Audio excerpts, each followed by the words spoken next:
This is part 2, Via's point of view, chapter 15, page 114, 115, 116, and 117. 4 pages this time. Time to think. August played up the stomachache the next day, so he wouldn't have to go to school. I admit, I felt a little bad for Mom, who was genuinely concerned that he had a stomach bug, but I'd promised August I wouldn't tell her about the incident at school. By Sunday, he was still determined not to go back to school. "What are you planning on telling Mom and Dad?" I asked him when he told me this. "They said I could quit whenever I wanted to," he said, this while he was still focused on a comic book he was reading. "But you've never been the kind of kid who quits things," I said truthfully. "That's not like you." "I'm quitting." "You're going to have to tell Mom and Dad why," I pointed out, pulling the comic book out of his hands so he'd have to look up at me while we were talking. "Then Mom will call the school and everyone will know about it." "Will Jack get in trouble?" "I would think so." "Good." I have to admit, August was surprising me more and more. He pulled another comic book off his shelf and started leafing through it. "Augie," I said, "are you really going to let a couple of stupid kids keep you from getting back to school? I know you've been enjoying it. Don't give them that power over you. Don't give them the satisfaction." "They have no idea I even heard them," he explained. "No, I know, but Via, it's okay. I know what I'm doing. I've made up my mind." "But this is crazy, Augie," I said emphatically, pulling the new comic book away from him too. "You have to go back to school. Everyone hates school sometimes. I hate school sometimes. I hate my friends sometimes. That's just life, Augie.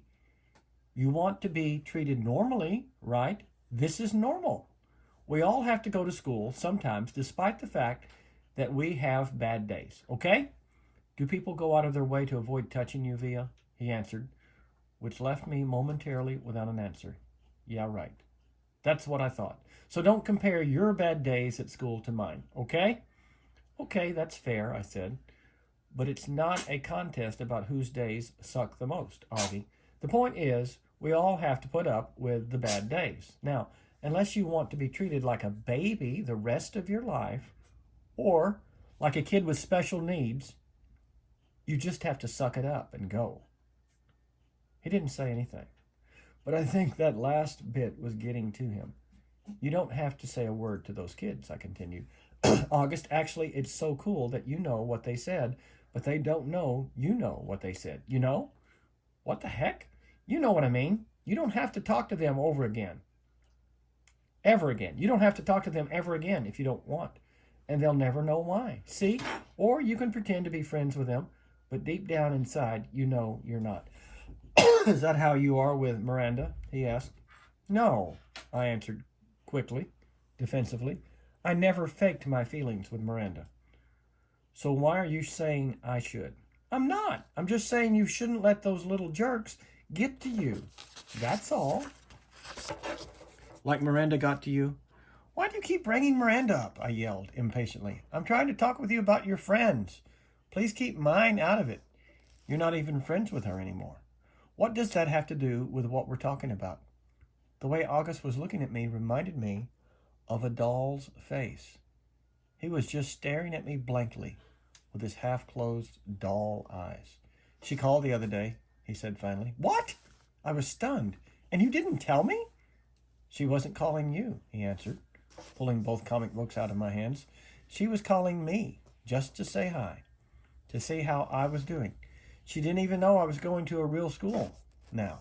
I can't believe you hadn't even told her. She said the two of you don't hang out as much anymore, but she wanted me to know she'd always loved me like a big sister." Double stunned, stung, flabbergasted. No words formed in my mouth.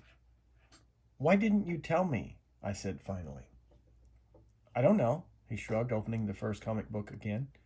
"Well, I'm telling Mom and Dad about Jack Will if you stop going to school," I answered. "Tushman will probably call you into school and make Jack and those other kids apologize to you in front of everyone, and everyone will treat you like a kid who should be going to a school for kids with special needs. Is that what you want? Because that's what's going to happen. Otherwise, just go back to school and act like nothing happened. Or if you want to confront Jack about it, fine. But either way, if you... Fine, he interrupted. What? Fine, I'll go, he yelled, not loudly. Just stop talking about it already. Can I please read my book now? Fine, I answered, turning to leave his room. I thought of something. Did Miranda say anything else about me? He looked up from the comic book and looked right into my eyes. She said to tell you she misses you. Quote, unquote. I nodded. Thanks, I said casually, too embarrassed to let him see how happy that made me feel.